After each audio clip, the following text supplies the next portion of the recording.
Tonight, communities hit hard by flames are working to keep the floodwaters away. CBS 13's Adrian Moore is in the newsroom with the preparations underway now. Adrian. Elizabeth and Tony, the National Weather Service says ash and debris flows are possible with this storm, especially Friday and Sunday. So communities are taking proactive steps tonight to avoid even more problems. In the Tahoe Basin area affected by the Caldor fire, sandbags are a top priority.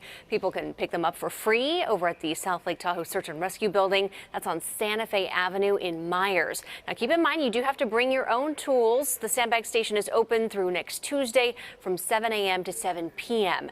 The city of Auburn telling people to dig in as well, offering sandbag supplies to those affected by the bridge fire in September and the river fire in August in nearby Colfax. All you have to do is go to the School Park Preserve parking lot. That's off College Way.